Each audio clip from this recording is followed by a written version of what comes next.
não acredito que esse fenômeno mais ocorra, porque graças à televisão, especialmente, e ao cinema, a serviço da televisão, o grande público já conscientizou a pluralidade de mundos habitados. Até a ciência já hoje sabe que metade das estrelas que você observa a olho nu tem planetas, e uma boa parte desses planetas são habitados. A Terra, portanto, não é nenhum privilégio sob nenhum aspecto. Então, um programa dessa ordem, ou como os programas semelhantes, já conscientizaram as novas gerações. Você conversa com 10 crianças de 10 anos. 10 aceitam o disco voador. Naturalmente, aceitam porque estão condicionadas, mas é bom.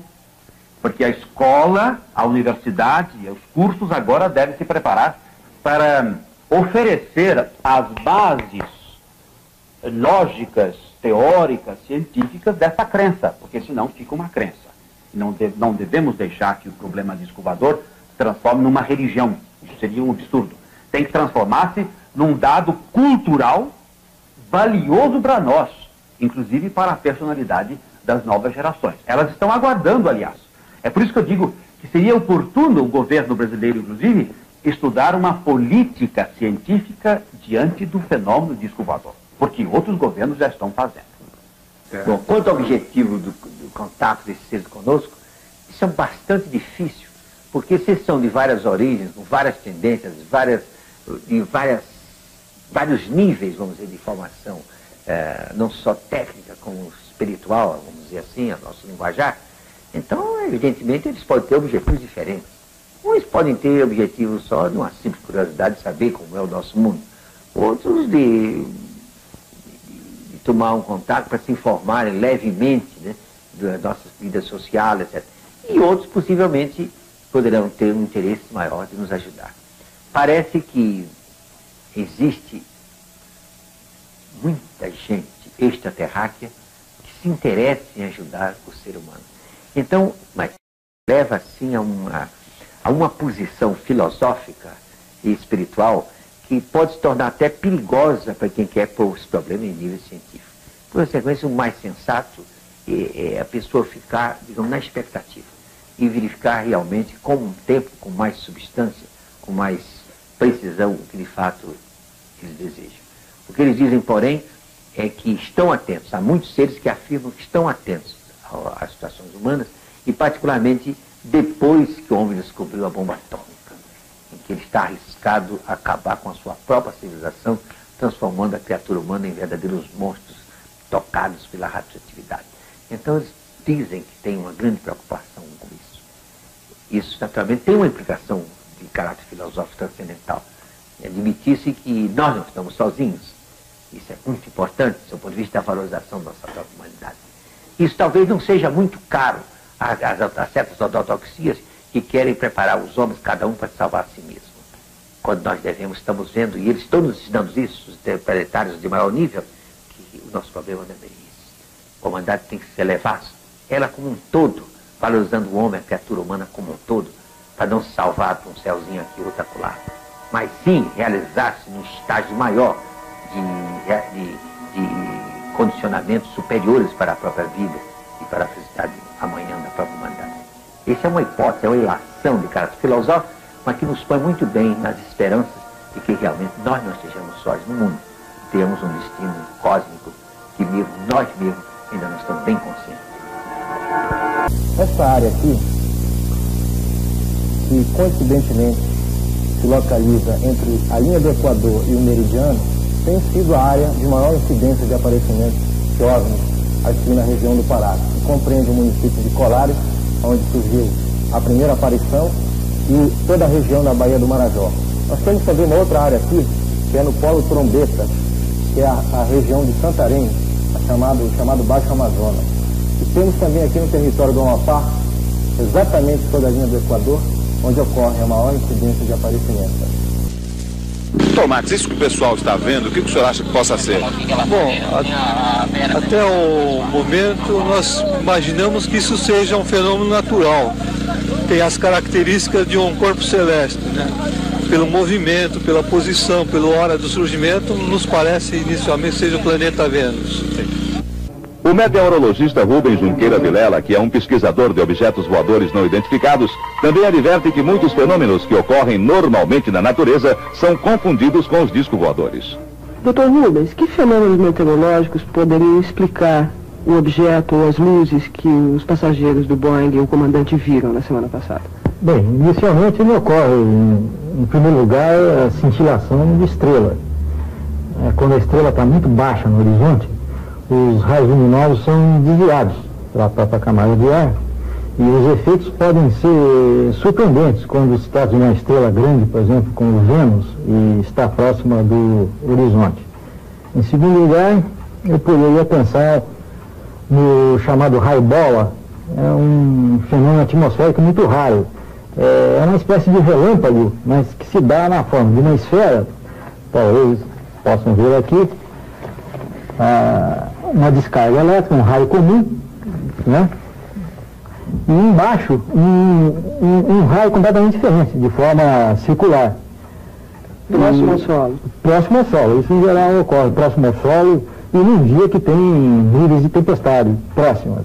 A outra coisa que me ocorre é a nuvem lenticular. É uma espécie de nuvem formada nas regiões de montanha e que podem ser realmente espetaculares.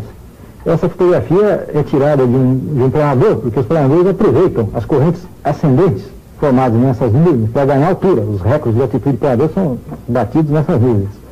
E quando o Sol está de um determinado ângulo, essas nuvens podem refletir intensamente a luz e dá a impressão de ser um objeto metálico. Ele tem a forma de lente, quer dizer, é aquele perfil de disco voador mesmo. Isso pode confundir. No caso particular do objeto visto pelos passageiros e pelo comandante do Boeing, o senhor acredita que houve confusão com algum desses fenômenos? Não, eu não acredito. Eu acho que essas explicações que eu dei, eu poderia superficialmente explicar qualquer coisa, mas não com as características que foram observadas. Primeiro, a duração, 1 hora e 22 minutos contínuos de observação. Todos esses outros fenômenos que eu descrevi, eles têm uma duração muito curta. Não é assim, de alguns minutos no máximo. Mas o que eu posso sugerir a esses que estão vendo objetos voadores identificados no momento, como esses pilotos e esses passageiros, é que não se preocupem em convencer aos outros. Façam apenas simplesmente o relato, eu vi isso, vi aquilo, mas não procurem convencer aos outros, porque haverá sempre alguém que não acredita e vai querer fazer uma gozação em torno do assunto. Sem mais recursos que pudessem esclarecer pela ótica científica a morte de Miguel e Manuel, a polícia se volta para teorias que levam a causas paranormais. O pesquisador de fenômenos parapsicológicos e médico Silvio Lago é ouvido em juízo.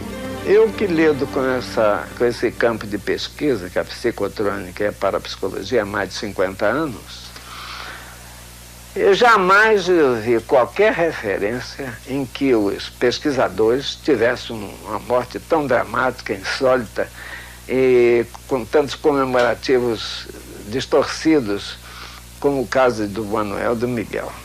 O ufólogo Aurélio Zaluar acompanhou de perto o caso das máscaras de chumbo, desde o aparecimento dos corpos de Miguel e Manuel.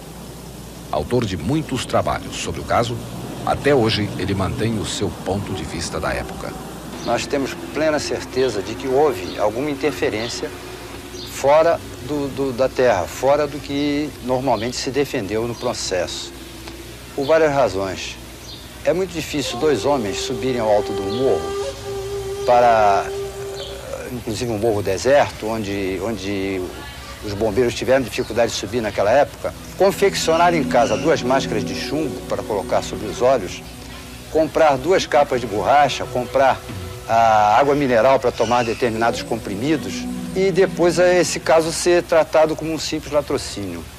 Acredito eu que eles tinham um encontro marcado ou sabiam de algum acontecimento lá naquele morro e foram para lá para surpreender alguma nave, alguma coisa que chegaria lá naquela noite, que eles saberiam disso.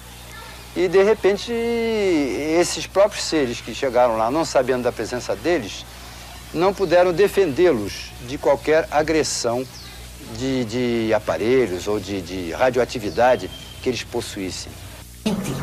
É a presença deles entre nós, a comunicação que eles têm com as pessoas, fisicamente, quando o disco desce, falam normalmente com essas pessoas, depois vão embora ou levam a pessoa junto. Então, essa é uma comprovação. Com a sua experiência, bateu o olho e você já sabe se a foto é falsa ou verdadeira. Em alguns casos, sim. Por exemplo, casos de reflexo, como esse exemplo, só de bater o olho já percebe-se que trata-se de um reflexo. E essa aqui que parece mais um charuto? Essa fotografia ocorreu próximo ao aeroporto de Congonhas, aqui em São Paulo, em 1976. Tomamos conhecimento da foto, pegamos o depoimento da pessoa e depois fomos ao local fazer uma série de análises. A princípio pensávamos que tratava de um avião. Fizemos essas fotografias, comparando com aquela fotografia, o avião passando, mas podemos verificar que existe a asa do avião, que tem menos massa que o corpo, ele marca menos, enquanto que o corpo marca mais. E o centro da marca é um pouco mais escuro, coisa que não ocorre. Aqui a gente verifica que de ponta a ponta existe uma marca clara, em relação à iluminação de cima para baixo, o fundo dele escuro, que formou a sombra devido à iluminação está em cima, e nós não vemos nenhum tipo de marca de asa, como por exemplo essa foto aqui mostra, nitidamente, dá para ver que tem um objeto com asa. E no caso então dessa foto aqui, foi dada como autêntica, essa foto como verdadeira. O caso de Sequequê de Barri, cujo nome é o de um colégio que ainda existe. Ele ocorreu 24 de novembro de 70, no bojo de numerosas outras aparições.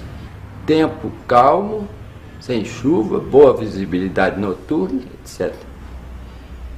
É nesse contexto que surgiu o caso de avistamento feito por uma moça chamada Yara. Na época era estudante de Belas Artes e ao mesmo tempo professora noturna de umas turmas do Colégio Sacré-Cœur. Nesse horário ela seguiu para suas aulas, penetrando na lateral do prédio, que é uma alameda, na escuridão relativa, porque não havia iluminação lá.